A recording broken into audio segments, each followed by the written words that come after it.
you had been to the campus few days back, huh? Yes, sir. I don't know whether you have noticed it or not. Once you come out of IFT gate, so on the opposite side on the road, there is a small tea stall. That guy comes in a cart, or Yes, sir. probably the you notice that, no? Yes, yes. So that he is my favorite example, you know.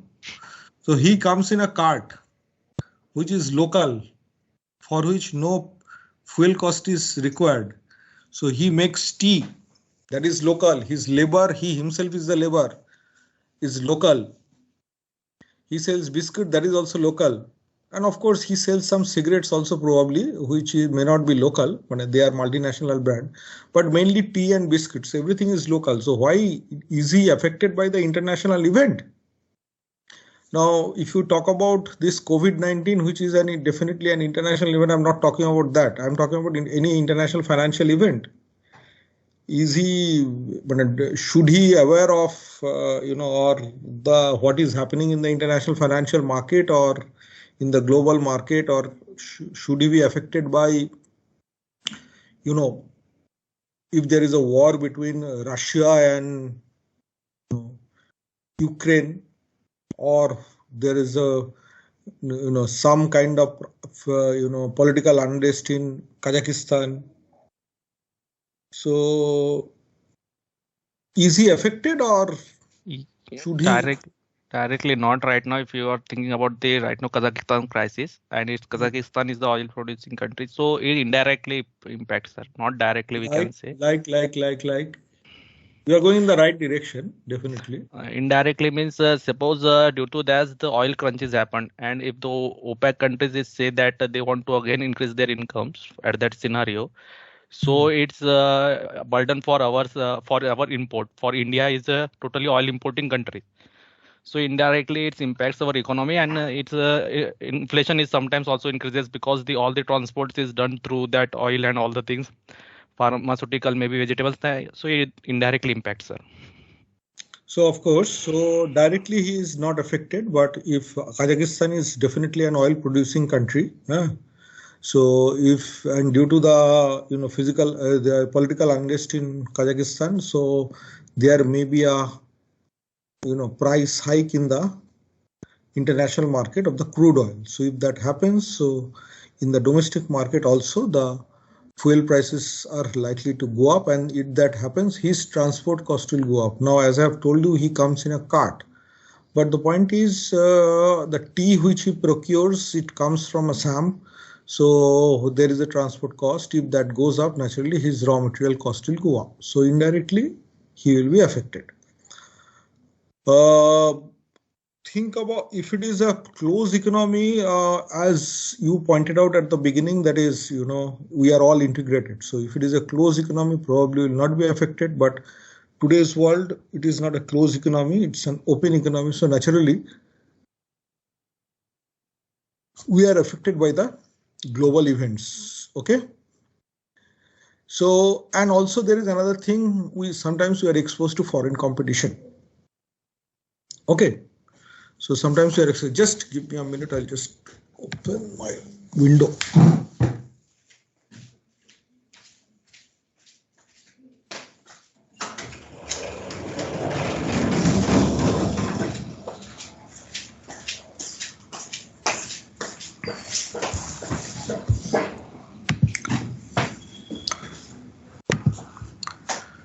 Yeah, so one is we are exposed to foreign competition, and even if there is problem in any part of the world, that affects the global supply.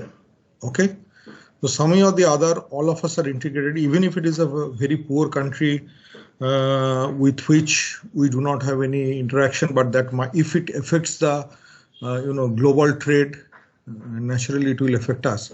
Probably if there is a political unrest in a country which is very negligible, it may not affect much. But when it is Kazakhstan, it's not that we have huge trade with Kazakhstan, but the point is, of course, it's an oil producing country. Naturally, the crude oil prices are likely to go up. Okay. So in today's world, finance cannot be anything other than international. Okay. So it cannot be anything other than international. So what are the reason? Enormous growth in the volume of international trade. So major reason for this integration is international trade. As we have already discussed that we are dependent on each other. Dependent on each other means, like we are importing crude oil from other countries. Similarly, we are also exporting to other countries. Okay.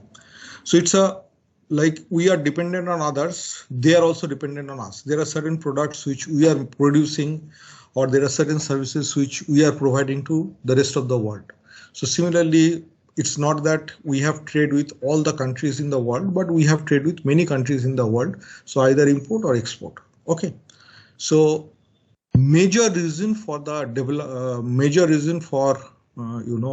integration is dependence on each other, which gives rise to basically the international trade.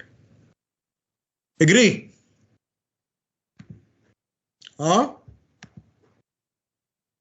Yes, sir. Yes, sir. So cross-border capital flows. India is one country which lacks capital. Why India? All the emerging markets which lacks capital.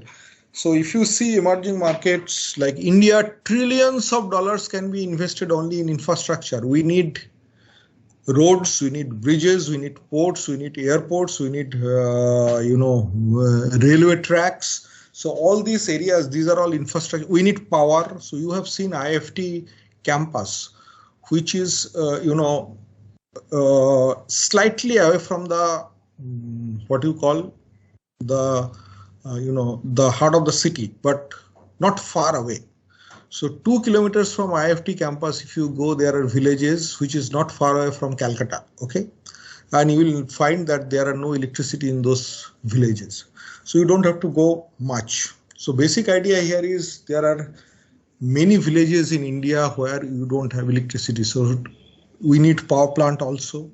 So we need clean water. So there are, trillions of dollars which can be invested only in infrastructure, and we don't have that amount of capital. So not only India, it is the emerging markets which lack, all emerging markets lack capital, because developed markets provide us capital. Okay.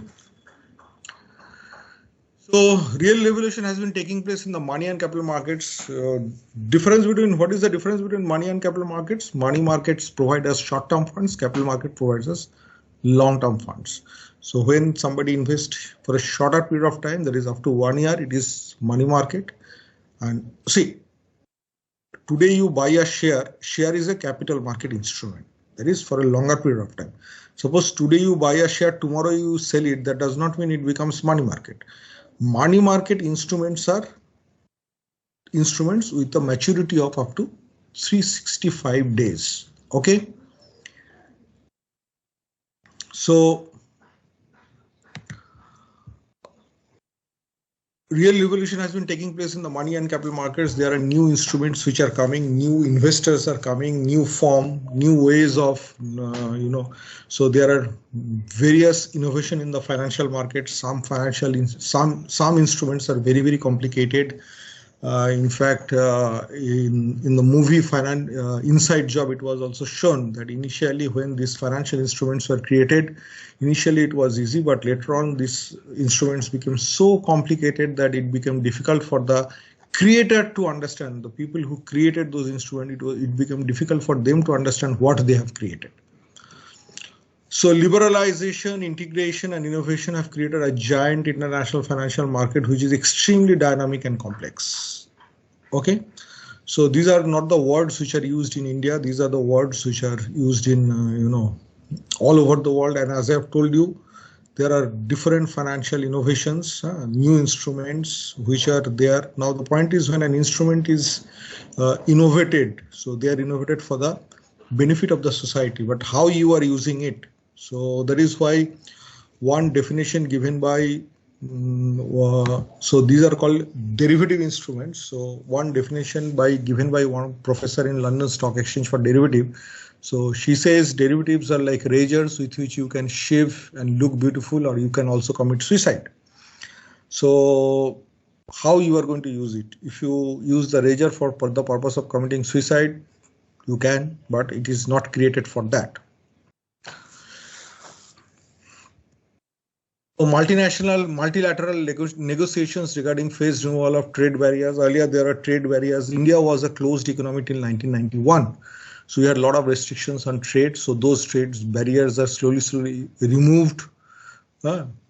So we have made considerable progress, and WTO had emerged as a meaningful platform. Apart from WTO, there are bilateral trade agreements, there are regional trade agreement, also there are multilateral trade agreement. So basically these trade agreements are made in such a way which benefits both the countries. If it is bilateral, both the countries, or if it is an regional trade agreement, it will help that particular region. So India has also signed different trade agreements. Post-war means post-World War II. World trade has grown faster than world GDP. Why? Because we need trade. We need trade means nobody produces everything. So we are also dependent on others. Others are also dependent upon us. So almost all countries getting integrated with the global economy. So that is why we are, and the reason for that is trade. So we have already discussed that Indian economy needs substantial amounts of foreign capital to augment domestic savings. Technology is another thing, so which of course we need. So there are certain areas where we are also technologically very sound. We are also introducing or inventing technologies. So you must have seen in the recent times that we bought a lot of, there are a lot of controversy when we bought this Rafale aircraft. Okay, so this is one particular thing which we don't produce because we don't have the technology. But if you see in the same area, you all know that Israel is very sound in this technology, and they also make a lot of weapons, arms and ammunitions. You'll be surprised to know that we have something called Ichhapur Gun Cell Factory, which is head office is in West Bengal. Ichhapur Gun Cell Factory, we manufacture guns. We export to Israel also, those guns. So some of the guns are definitely world class, and some of the guns we export to, as I've told you, country like Israel. So it's like we buy a lot of defense equipment and defense weapons from others. We also sell a lot of defense equipments and weapons to others. Recently means only in 2021, we sold one warship to Mauritius. Okay, so it's not that we buy only warships. Like recently, we also bought a aircraft carrier ship. So similarly, we also sold one warship to Mauritius. So it's both ways. So IT-enabled services, we are number one. You know that. Okay. So there are certain areas where we are number one, but similarly China is the manufacturing hub of the world. So why? Because of the lower cost, and not only lower cost, they have a fantastic or world-class logistics and supply chain management. So it's basically all taken together. China has become the manufacturer of the world. So we'll talk about China slightly later, today only. So basically what I'm trying to say, everybody is dependent upon others. Of course there are countries which are very poor. They are dependent on others. So you have heard about countries like Sierra Leone, Dominican Republic of Congo, Burundi. So these are the countries which are very poor. They are also technologically not very sound. So they are dependent on, definitely they are dependent on others. They don't have, many countries they have natural resources, but they don't know how to extract it. Many countries they have, especially sub-Saharan Africa, they don't have anything. Neither they have natural resources nor they have technology. So those countries are very poor. How many of you have heard about Afghanistan? You must have seen the recent incidents. So 15th of August, which is also our Independence Day, but Afghanistan is recaptured by Taliban. All of you have noticed that. Okay. But Afghanistan otherwise is a very poor country. Now the condition of the country is such that probably they will not be, they don't have food to eat.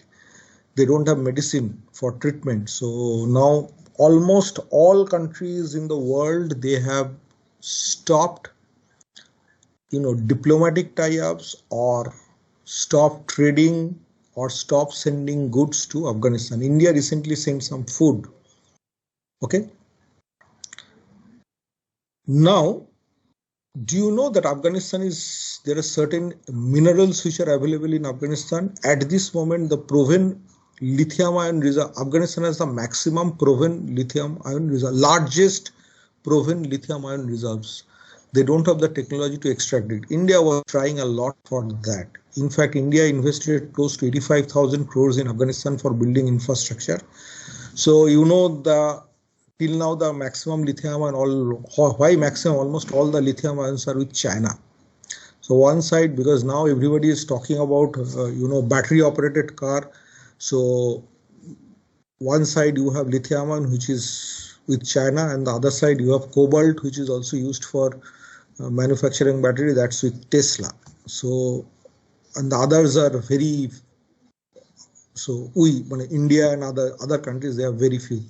So basically, there are certain countries which has definitely some kind of mineral. Afghanistan is one of them. They don't have the technology. Not only that, Afghanistan also has rare earth. Apart from there are dry fruits and other things. Now, since there is no trading with Afghanistan, so there is a shortage of these items all over the world. So probably it is very insignificant, but it might look very insignificant, but there are the dry fruits and other items, saffrons, which actually are available in Afghanistan, and we used to import a lot from Afghanistan. The prices of these items have gone up. Okay. So either we are affected by that, though we have invested a lot in Afghanistan, but practically we don't have any say right now. Because India invested not only for the purpose of, this thing. See, India never announced that they are investing for the purpose of this lithium ion and all. But India always said that, this Chabhar port in Iran bypassing Pakistan. So that was the major thing. But anyway, there are other reasons also. Minerals are. India is not the only country which was eyeing that, definitely. UK was also trying to do that. There are many other countries. USSR tried it for a long period of time. Ultimately, they failed. So these are all history. So there are documentary on Afghanistan in YouTube. You can watch that. The country has a lot of minerals and natural resources. So now the only thing Afghanistan is looking for is foreign aid, because otherwise it will be difficult for the country to survive. Similarly, there are many countries in Africa. Sierra Leone, for example, the country first of all suffers a lot for this deadly Ebola virus, and there is nothing in that country. So naturally, it is the poorest country in the world. Burkina Faso, it's one of the poorest country in the world. Burundi still have some kind of agriculture, but anyway, it's densely populated. Have you heard about a country called Eritrea? Anybody? Yes, sir. Yes, sir. Yes, sir. Yes, sir. Yes,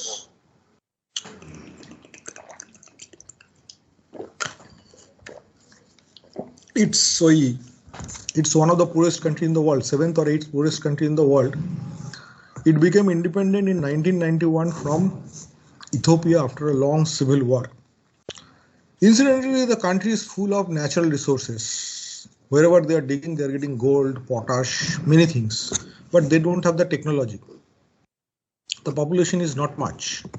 But why the country is poor? Because it depends on it doesn't have anything. 2013, I don't know what, I don't remember what was what is the internet speed which you people use, average? 30. 30 to 40 Mbps, sir. The one which I am using is 150 Mbps in my house, but anyway, average is 30 to 40 Mbps. Okay. Huh? More or less in Yes, your sir. mobile. In your mobile, around 30 to 40 Mbps. What do you? Huh? Yes, sir. Yes, sir. Can you think of 56 kbps?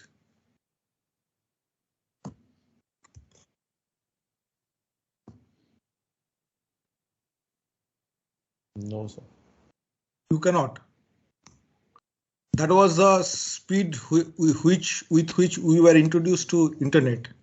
So when internet was introduced, the speed was 56 kbps in India, and there is only one service provider, VSNL, Videsh Sanchar Nigam Limited, which later on sold to Tatas.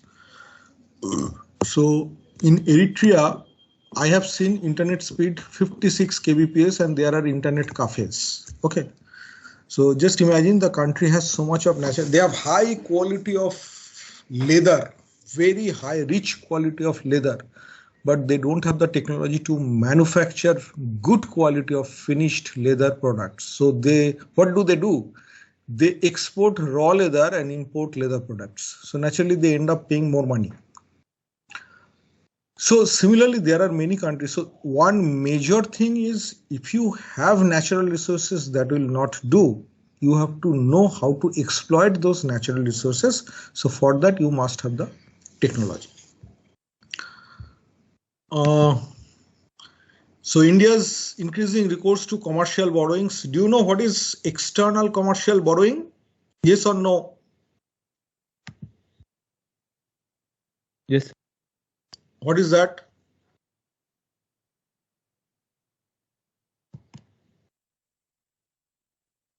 What is external commercial borrowing?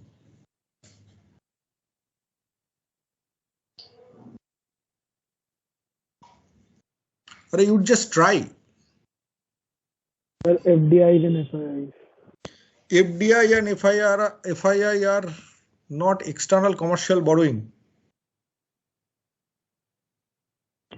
Borrowing from IMF. Not borrowing from IMF, borrowing from international market, like Indian firms. Do you read newspaper, Shubham?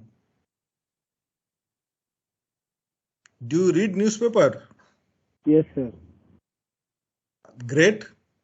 Reading newspaper does not mean reading sports pages and movie pages. Those are also important, definitely. I'm talking about reading business news. Do you?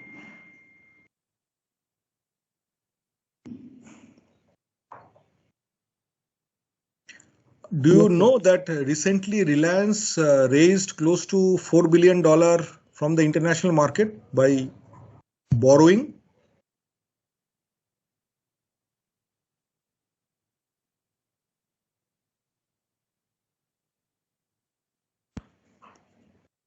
Yes, sir. How do you know? You have seen that?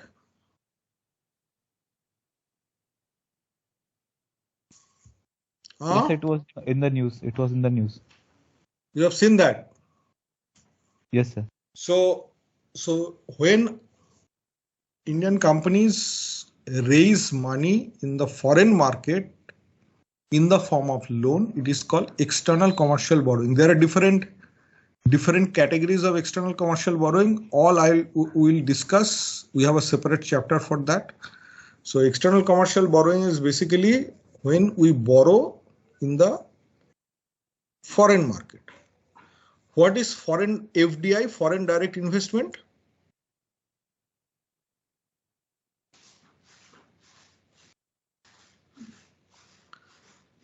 And what is foreign portfolio investment?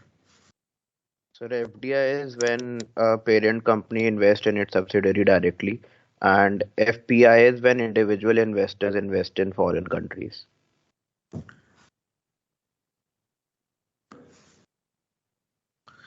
Foreign direct investment is when So parent company invests in subsidiary companies in the foreign location. if you don't have a parent company. So in that case, it would be an acquisition. So that would be also I'm assuming it would be FDI. I'm not sure about that. But I Acha, think it would be part of institutional investors, so it would be FPI in that case if they don't have a parent company.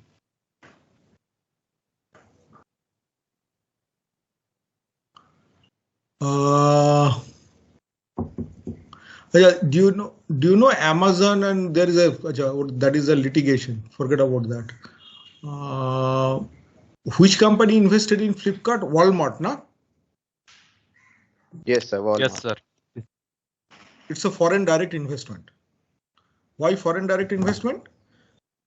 Because Walmart invested in Flipkart for the purpose of a stake. Stake means decision making. Is that clear? For the purpose of a stake in the board. Board means all the decisions in a company are taken by the board of directors. So when the investment is for the purpose of, a stake, it is called foreign direct investment. See, for example, Tata AIG, it's a joint venture where AIG also invested money and Tata's also invested money. The name of the company is Tata AIG. Tata AIG is an Indian company where AIG, which is a foreign company, invested money in this company. It is called foreign direct investment. Why? Because it is for a stake. Similarly, when you must have seen last year, that is 2021 only, Facebook, Google, all these companies, they invested in Reliance Industries Limited. Now, very small share, maybe less than 5% share, but they also invested for the purpose of a stake. So it is foreign direct investment. And what is foreign portfolio investment? When foreign financial institutions, they buy and sell the share, buy and sell the financial assets. So it may be shares, it may be loan instruments for the purpose of making profit out of short-term price fluctuations. It is called foreign portfolio investment or foreign institutional investment. I repeat, when the foreign entities or foreign financial institutions invest in shares, now remember here there is no stake. They may have more shares than the promoter. A foreign portfolio investor may have more shares than the promoters, but that does not mean they will be able to control the company, because they are here for the purpose of making money out of price fluctuations in the secondary market. Secondary market means stock exchange. So they buy and sell for the purpose of making money out of short-term price fluctuations. And foreign direct investment is for the purpose of making, for the purpose of a stake in the company. Is that clear to everybody? Any question on FDI or FII? FII is also known as FPI. Any question on that? No, sir. Aditya Karmakar. Yes, sir. 2D. So how are you? Yes, sir. Fine. So Aditya, what is FDI and what is FPI is clear? Yes, sir. It is. Yes, sir. It is clear now. Okay. Ankit Manna. Yes, sir. Good afternoon. Good afternoon. Is it okay? Yes, sir. Fine. Sir, I have a question now. Sure. Who is Sir, that? sir, I'm Deepshika. Deepshika. Yes, sir. Yeah, Deepshika. Sir, I had a doubt about FPI. So, sir, you Yeah. said that like a company, when it actually acquires the assets of some other company in FPI, say the shares also. So doesn't it directly make it a stakeholder in that company? No. So That's when if it is FPI, you have to register yourself as a foreign portfolio investor. So because two are different in the sense, FDI has certain conditions. FPI, foreign institutional investors, today they can buy shares. After 1 hour only, they can sell the shares and go make the profit. But foreign direct investment, you cannot do that. Because you invest with certain conditions. today if you invest, you cannot sell the shares immediately. So there are certain conditions. You have to keep the money or stay with the same company for some period, minimum some period of time, and etc. etc. So that is why they are, and foreign portfolio investment condition is you won't have voting rights. You won't have a stake in the company, say in the company. Yes, sir. Okay, sir, got it. Thank you. Sir, I have one question. Sure. Sir, if I am the individual investor, so it may be considered in FPI or FDI if I invest in anything. If I don't have any company, I am the individual investor. Suppose you are Jeff Bezos, eh? Yes. Not Tesla, not Amazon. I'm talking about Jeff Bezos, eh? Yes. So Jeff Bezos, he himself has a lot of money, huh? Okay. Yes. So not Amazon, Jeff Bezos decides to invest in Reliance. Okay. Okay, sir. Now question is that in what capacity? So suppose he wants to have a stake in Reliance, FDI. He wants to buy Reliance's share and sell Reliance's shares from, and wants to make profit out of short-term price fluctuations. FPI. So for FPI, you have to register as FPI.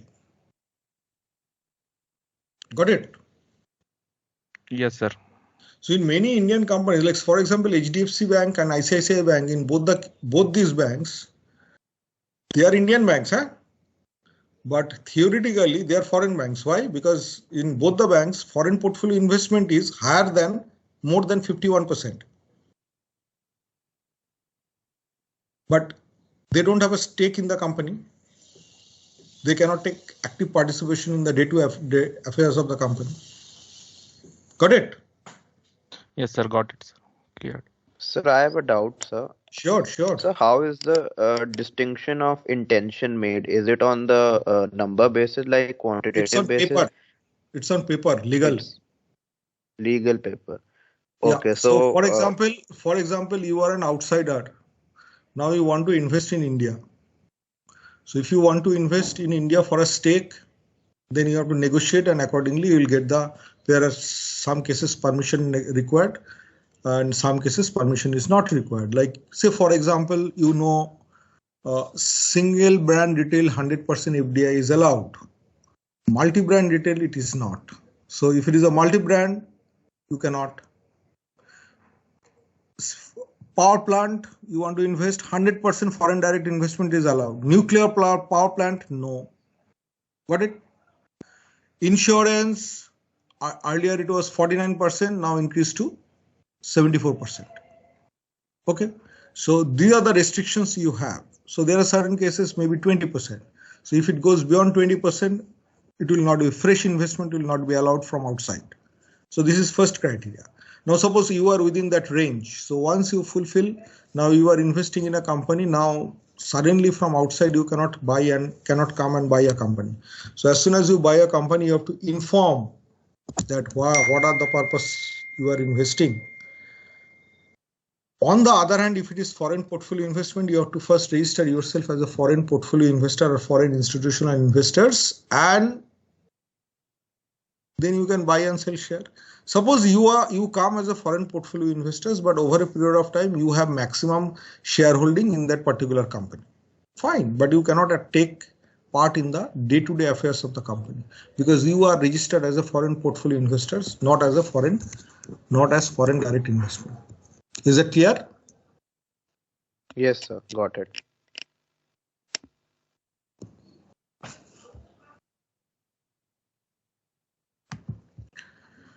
So India's increasing recourse to commercial borrowing, I have explained, loan, direct and portfolio, foreign direct investment and foreign portfolio investment, these two also we have discussed. So the effort of Indian companies to diversify into exports of engineering equipment and turnkey projects will have to be supported by ability to offer long-term financing. So when we are supplying goods or engineering products to outsiders, so naturally if the amount is high, So the buyer will not pay today in one day. So they will have to give, our companies will have to give loan. So our companies must be financed. Why? Because as I've told you, we started with, we lack capital. So how do you finance these long-term projects? So that is why we also need foreign direct investment. So a number of companies, particularly in the Indian IT sectors, now it is not only Indian IT companies. There are like Tata's, they bought, Jaguar Land Rover, they bought Chorus. So similarly, Aditya Birla Nuvo, they bought Navilite. So there are many other companies. So Adani's, they have invested in Australia. So there are many Indian companies which are also becoming multinationals. They are also investing outside the country. So why we invest outside the country, I'll come to that later. But the point is, it is not only the foreign companies which are coming to India. Indian companies are also going outside, okay, and investing outside in the form of joint venture, in the form of acquisition, in the form of merger, again also greenfield projects. So there are many. And also remember that IT and ITS services, today we are number one. We may not be number one in IT, ITS forever. Today, when we are talking about China is low cost manufacturing hub now, because long back sometimes in 2010 when Morgan Stanley made a survey, they said that by 2015 cost of manufacturing in China will be same as cost of manufacturing in America. So in certain sectors, the manufacturing cost in China had gone up. There was a time Japan, the cost of manufacturing was less than that of US, but now the cost of manufacturing in Japan is more than that of US. So depending upon the situation, so slowly we'll move into the upper level of the value chain. Okay, so once you move to the upper level of value chain, naturally your cost will go up, and when your cost will go up, somebody else will come and take your position. Today, ITS services, our closest competitor is Philippines. Tomorrow, if Philippines can, they will take over. From tomorrow, if Vietnam starts speaking English, they might come into this business and they can take it over. So it depends upon the situation. So today, as things stand today, we are number one in ITS services. Okay. So India's growing dependence on international financial market on debt. I have talked about external commercial borrowing. There are different forms of borrowings. There are different instruments with which you can, through which you can borrow in the international market. Why do we borrow in the international market?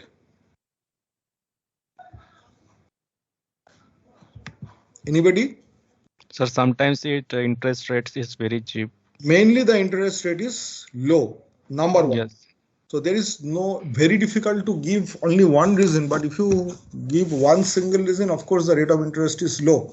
But apart from that also, as I have told you, that is, India lacks capital.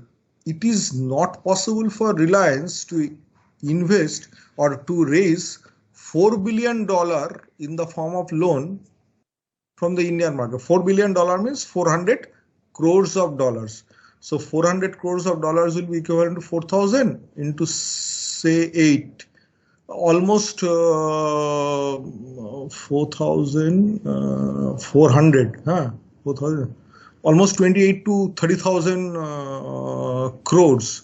So raising 30,000 crores from the Indian market is not a matter of jokes. It's probably impossible. So that is why, but US and other markets are other developed markets. There are a lot of funds, so that is why it is easier for Reliance to raise $4 billion outside India. Got my point?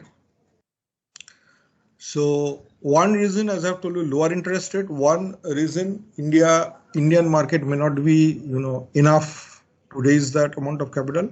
There are other reasons also. What are the other reasons? Suppose you are, importing something for which you need foreign currency. So you borrow in the international market. Okay. So there are many, but major reason for which Indian companies borrow mainly are two. One is Indian market capital is not available so much, and number two is overseas market rate of interest is less. Is that fine? Sir, I want to ask one thing. Sure. Sir, as you said that it is almost impossible to get 30,000 in Indian market. So as we know, LIC crores. 30,000 crores. Yeah, 30,000 crores. As we know, LIC is coming with IPO and government is planning to issue 25,000 crore capital, and they are expecting to get 90,000 crore in capital from those issue. Not one issue. LIC will be the largest issue. Okay, sir. So how would they? So two are different. One is equity capital. One is debt capital. Got it? Okay, sir. Okay. Thanks. However, getting debt capital is easier than getting equity capital.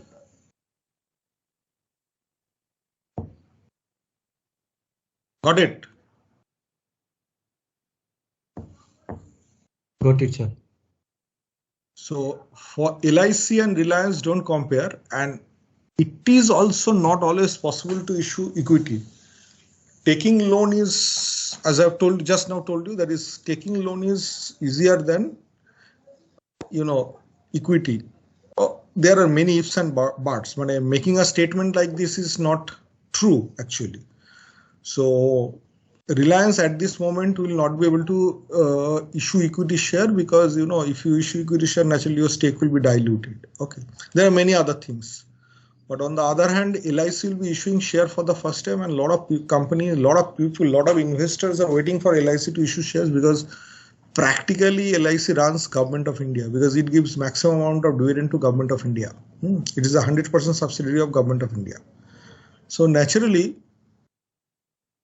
you can, it's a very much profitable company. So naturally, people are waiting for LIC to issue share.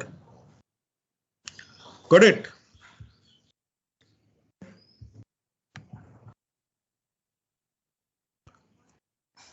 So Indian companies have also been venturing abroad for setting up joint ventures and wholly owned subsidiaries. We have given examples for that. So one thing is clear, this financial market is very complex. So if you want to master these complexities, so you need to study international finance. Okay. So there are a lot of trade theories. So more or less we have discussed that the major reason for which we are studying international finance is development of trade, international trade. Okay. So there are a lot of trade theories. I just mentioned three: mercantile theory, theory of absolute advantage, and theory of comparative advantage. Start with mercantile theory, probably the oldest theory in trade. It says if a country exports, it prospers. So this theory does not hold good today. Why? Because we do not export only for the purpose of prosperity. Agree? Coming to theory of absolute advantage, it says where you have an absolute advantage, you export that, and where you have an absolute disadvantage, you import that. So for example, crude oil. OPEC and other oil producing countries, they have an absolute advantage in producing crude oil. So they export crude oil. We have countries like India, China, we have a complete or absolute disadvantage in crude oil. So we import crude oil. However, apart from this, we also export goods where we do not have an absolute advantage. Similarly, we also import goods where we do not have an absolute disadvantage. Okay. So this theory also has a lot of its limitations. Theory of comparative advantage you must have read in economics. So it says that you export goods where you have a comparative advantage, not absolute. I said comparative advantage, and you import goods where you have a comparative disadvantage. So this theory when David Ricardo came out with this theory, there are a lot of assumptions which are, practically impossible at today's world. Like David Ricardo assumed 2 countries and 2 commodities. So he also assumed only goods and services can be traded, not the factor of production. They cannot be transferred. Like capital cannot be transferred, land cannot be transferred, labor cannot be transferred. So today's world, the theory has lost its relevance. Why? Because capital can be transferred from one part of the world to another part of the world with a click of mouse. Labor can also be transferred. Okay, there are most of the cases there are restrictions, but there are many cases there is no restriction in transferring labor. So you cannot transfer land, but for that you can go and set up a factory in another place. So though you cannot transfer land theoretically, but you can always go and set up your factory in another place. So, and this theory also does not talk about, uncertainty, technology, all those things. Okay. So it said that goods and services can move internationally, but factors of production such as capital, labor, and land are relatively immobile. The theory deals only with commodities. It does not consider role of uncertainties, economies of scale, transportation cost, and technology in the international trade. Okay.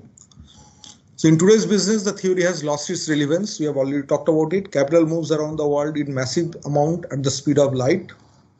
Skilled laborers are also moving from one country to another country, especially in European Union, there is no restriction. Many countries, there are less restrictions, but some countries there are.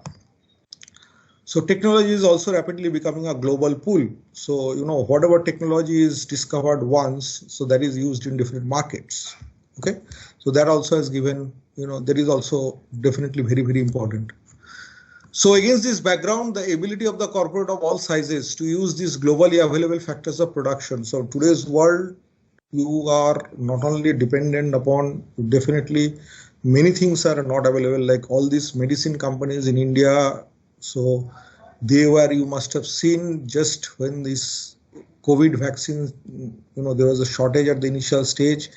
Even this, Adar Poonawalla of the Serum Institute, he personally requested Joe Biden to, for supplying raw materials which are required for the manufacturing of, vaccines. Okay. So there are a lot of raw materials. In fact, you are aware, China supplies almost 15% of the global raw material. Okay. So naturally, we are all dependent upon each other. So one of the major reasons for which there is so much of growth in the international trade is multinational corporations. So what is a multinational corporation? A company with production and distribution facilities in more than one country, with a parent company located in the home country, at least 5 or 6 foreign subsidiaries. So normally, if you have only more than one presence in more than one country, it is theoretical, it is a multinational. But a true multinational, normally we mean around 5-6 presence in 5-6 countries. Which company has presence in maximum countries? Which product is available in maximum countries? Anybody?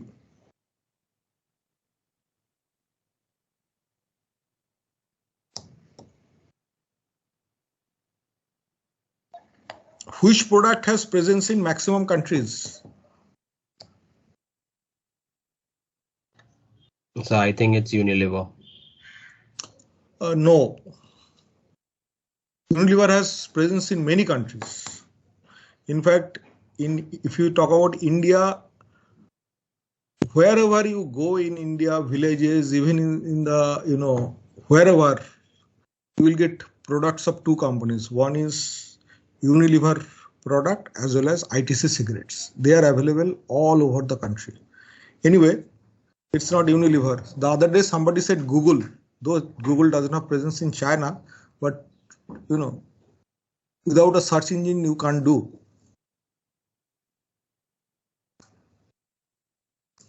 Sir, even Coca-Cola has presence in most companies. Coca-Cola is, you are very close to the product. Coca-Cola has presence in many countries. Google, I'm not sure. Google, whether it is the only search engine used by most of them or not, I don't know.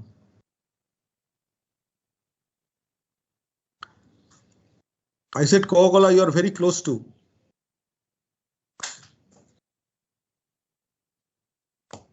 PepsiCo. Coke has more presence than Pepsi.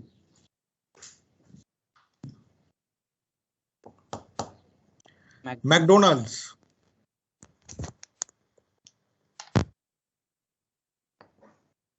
Okay, it can change, of course.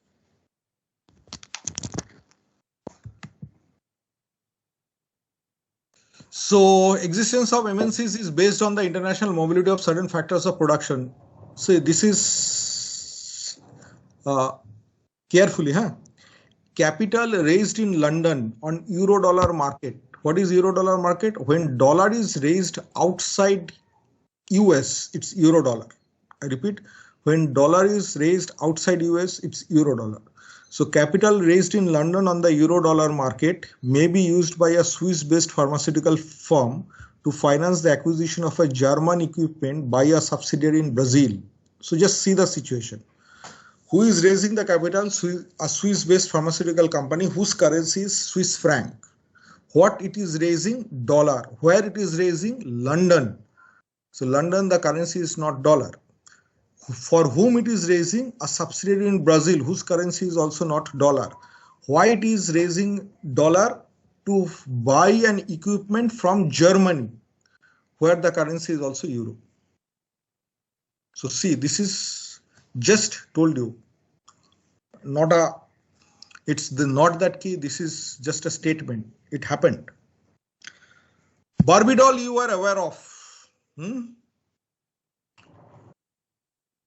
A single Barbie doll is made in 10 countries, designed in California with parts and clothing from Japan, China, Hong Kong, Malaysia, Indonesia, Korea, Italy and Taiwan, and assembled in Mexico and sold in 144 countries. Make sense? How many of you have seen a movie called Total Recall? A Hungarian-born producer, a Dutch director, starred an Austrian-born leading man. Who is he?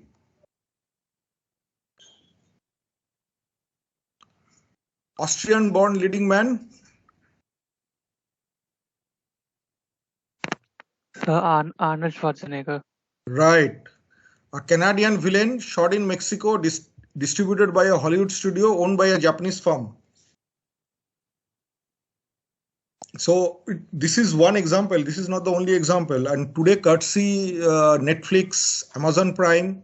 So you can also watch, movies like, see, for example, this popular series Money Heist. So originally it is, shot in Spanish language, but here we saw it in English. So it is also, shown in different countries in different languages. Yeah. So naturally, this is not the only one. This is just an example.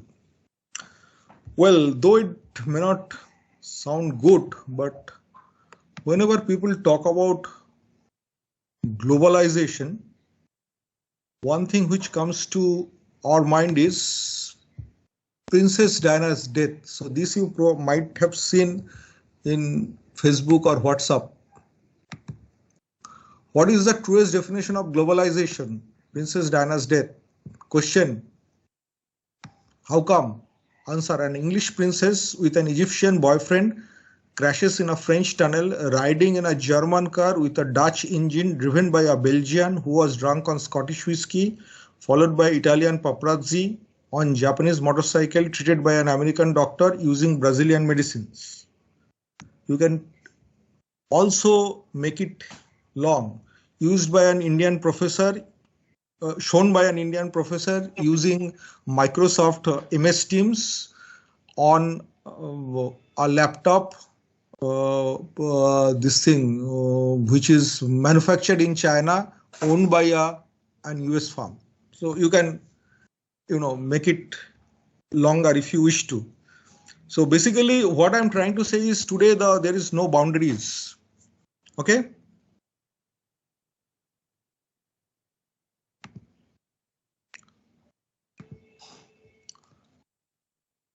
So what are the forces changing the global markets? First is massive deregulation.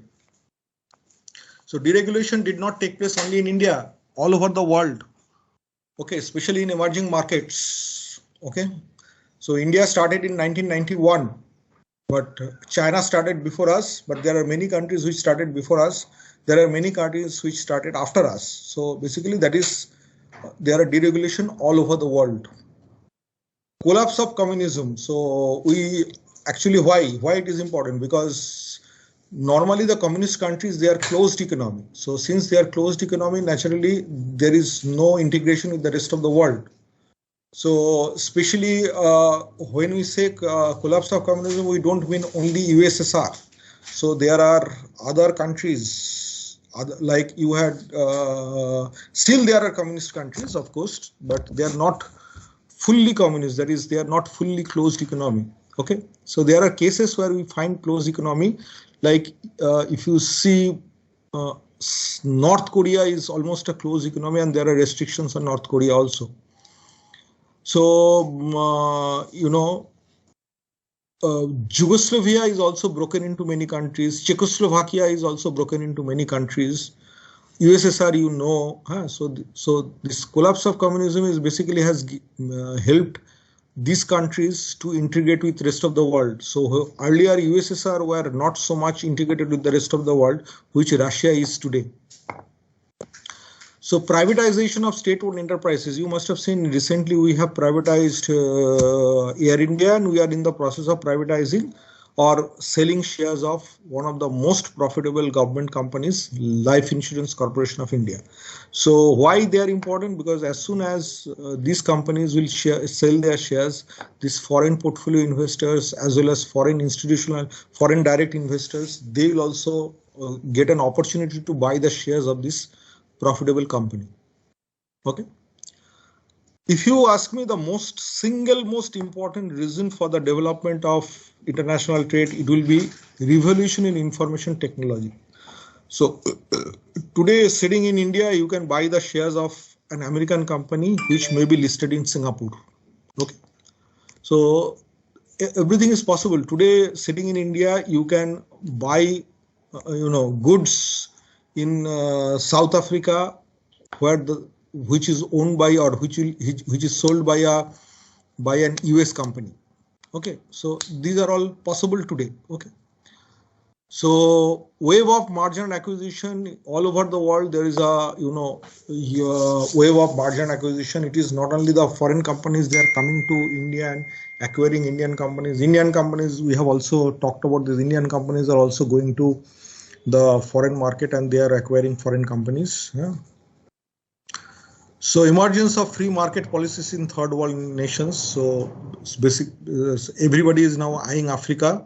So all these African countries, so people are investing, and countless nations accepting standards of free market capitalism. So earlier it was communist countries or socialist countries.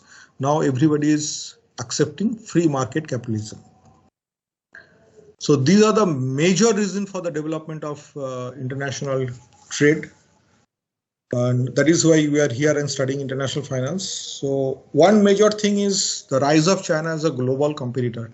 So, till World War, UK was the largest economy. Sometimes in 1964-65, US crossed UK and became the #1 economy.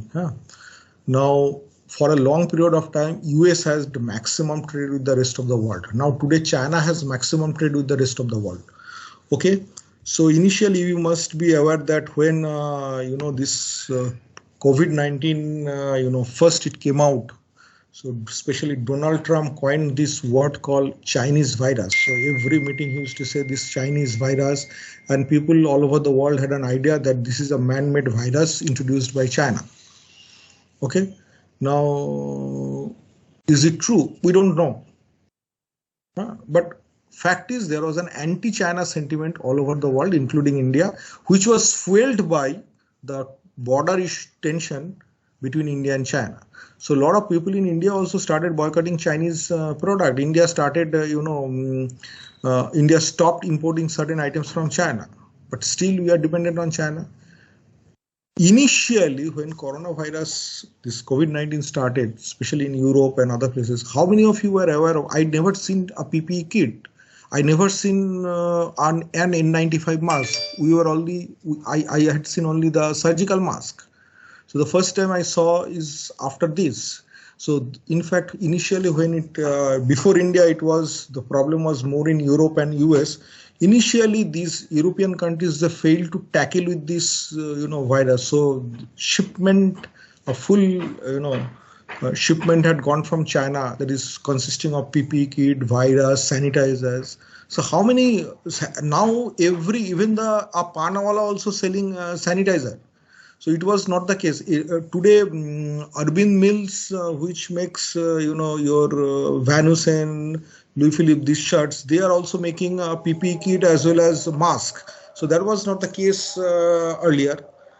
So initially, it was everybody dependent on China.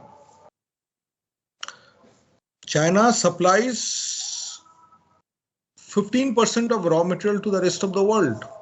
See, a lot of, Arunachal Pradesh, so it has a lot of medicinal plants.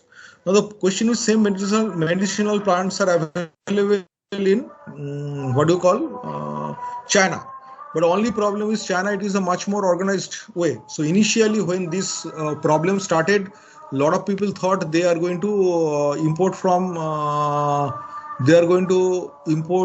from other countries, or they're going to shift their manufacturing. Just 1 minute, huh?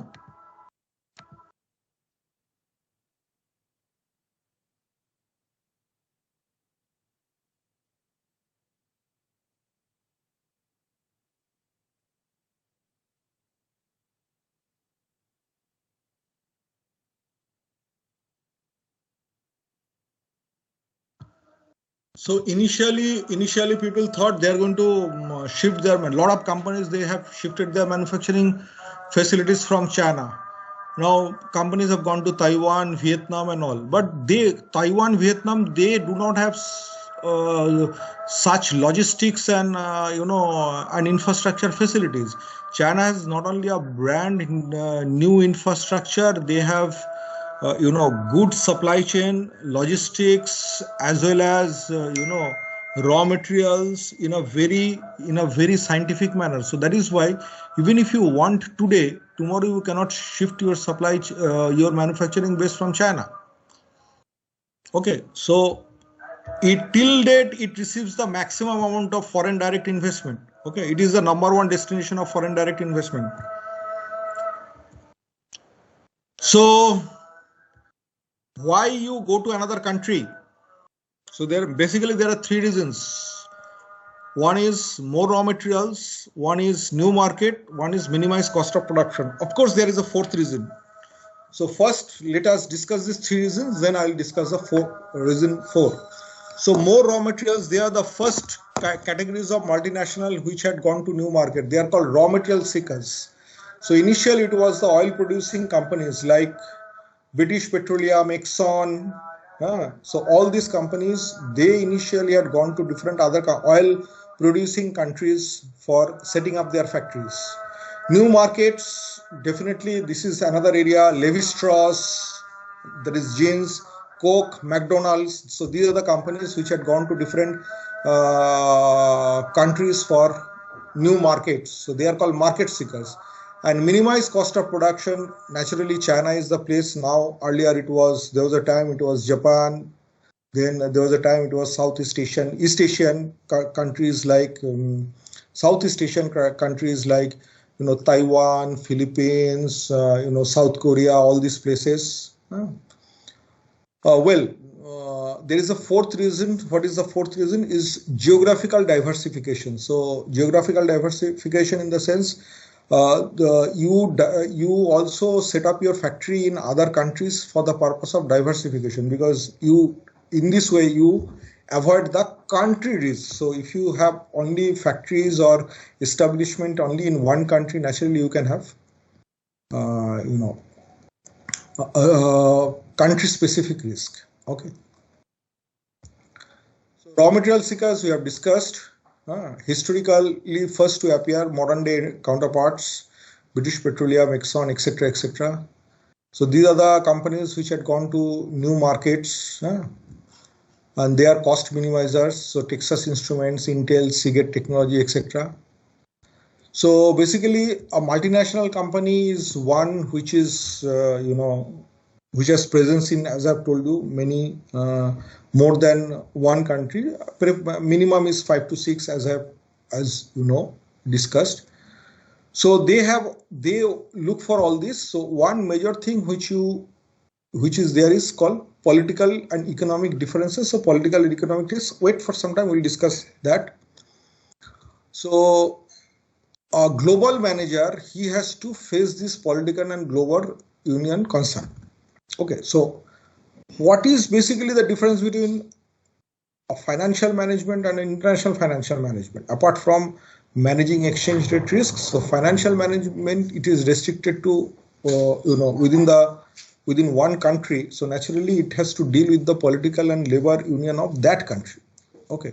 Now, don't think that in India only you have a lot of problems with the political problems and labor problems. There are problems in other countries. As I have told you, that is recently today, rather yesterday, it has it has slightly cooled down. The problem with Kazakhstan. So there are problems in Afghanistan also. So similarly, it is possible that there are, in fact, it is not only these countries, there are problems in many parts of the world. So there are civil wars in many countries. So as a result, so nobody will like to invest in a country. Nobody will like to invest in a country where there is no political stability. So in fact, there is a political stability index also. So what are the major objective of multinational corporations? To maximize shareholders' wealth. Okay. So that is definitely everybody's objective, but this is the major objective, maximize shareholders' wealth. So these are other objectives. So one is transfer pricing, which we'll do separately at the end.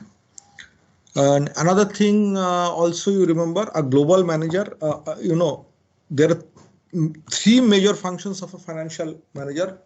One is financing decision, one is investment decision, one is dividend decision. So here I am just writing two basic functions. One is a financing decision, one is an investment decision. Financing decision is raising funds. So when you are restricted to, if it is only an Indian company, it can also raise funds outside the business, outside the country. I repeat, an Indian company, only Indian company, which is not a multinational, it can raise money outside India. However, when it is a global company, it becomes easier. So suppose Unilever. So Unilever has subsidiaries all over the world. So suppose the subsidiary in India needs money, so it has to raise funds. So now suppose subsidiary in UK or subsidiary in US has surplus funds, so it can give money to the Indian subsidiary. So that is first part. So financing becomes easier. There are more choices, and of course investing. So once the money is raised, how that money will be invested. Now, first is in different parts of the world.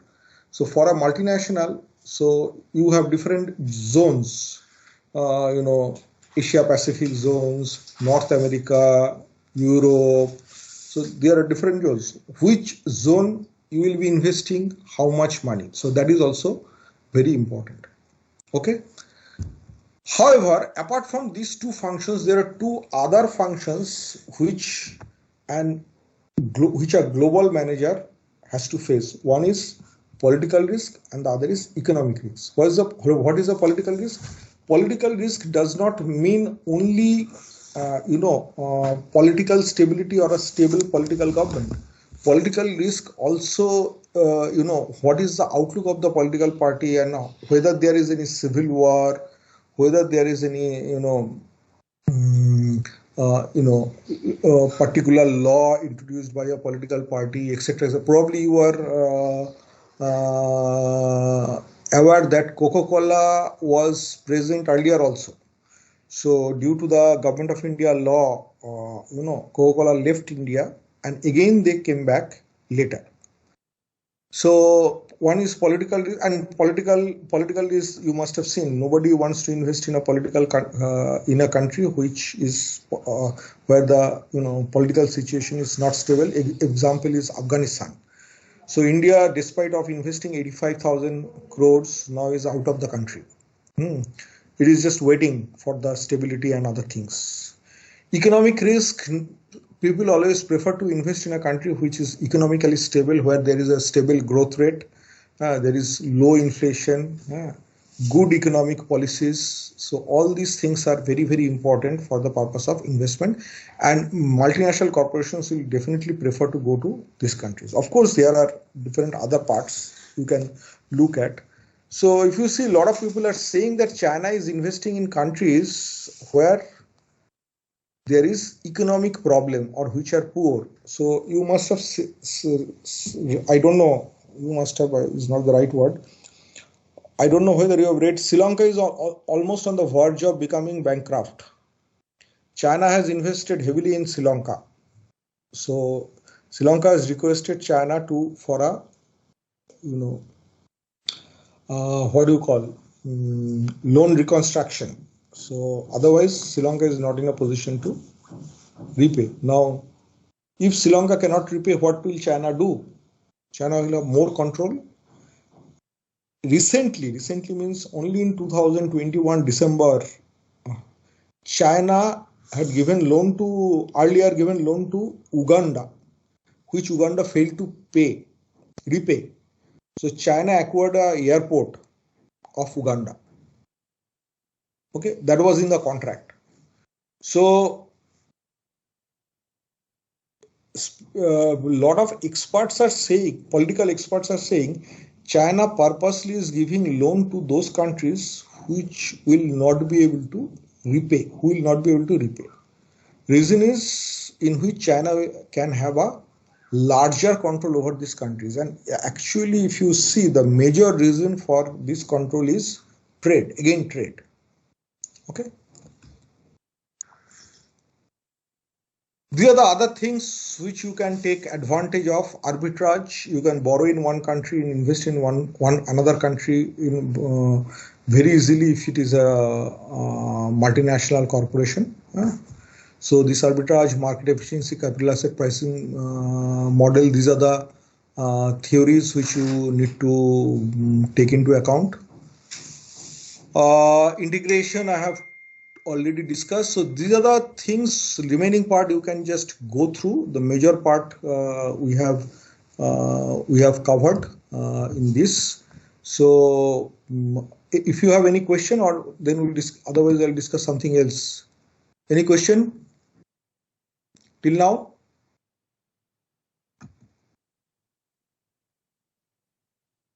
No, sir. So more or less the theoretical part discussions, whatever we have, that will be within these 2 days, first 2-3 sessions. So then we have a lot of mathematical problems also here, which we'll be doing. Let me just, another part which I forgot, I thought I'll discuss.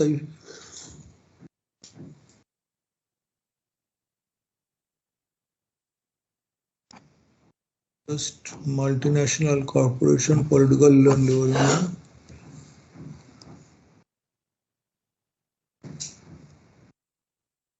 Just 1 minute.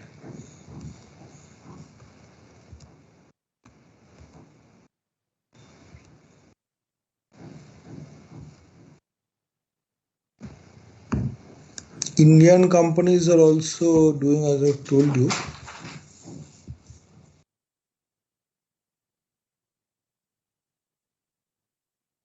Yeah. Which is the #1 movie in IMDb rating?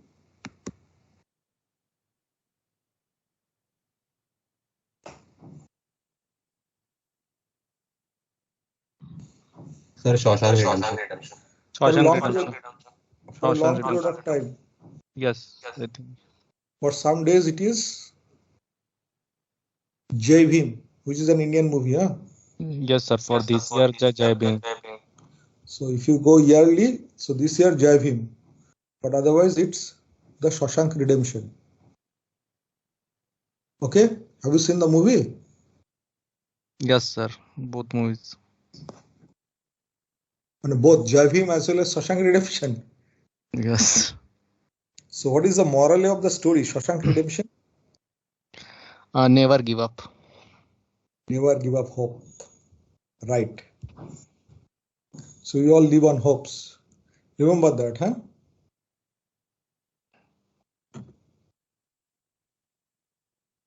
So anyway, we have 5 minutes, but I don't plan to start anything today. Any question if you have?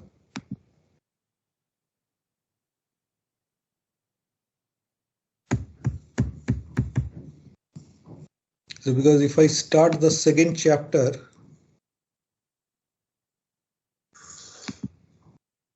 will not be able to complete more than one slide probably. So here there are certain things, actually that is the problem, which I remember I told yesterday to the other section, but today I forgot.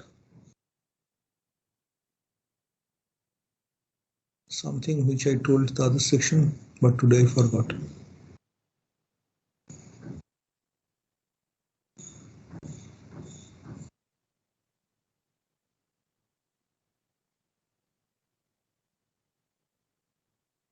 Sir, one question I had for the like regarding the course structure.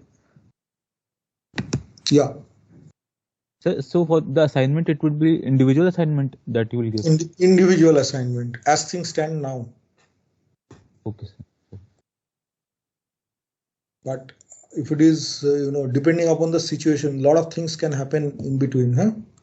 So suppose I get a very good case study, so it can become a group assignment in that case. So it depends upon the situation. Okay. Okay, sir.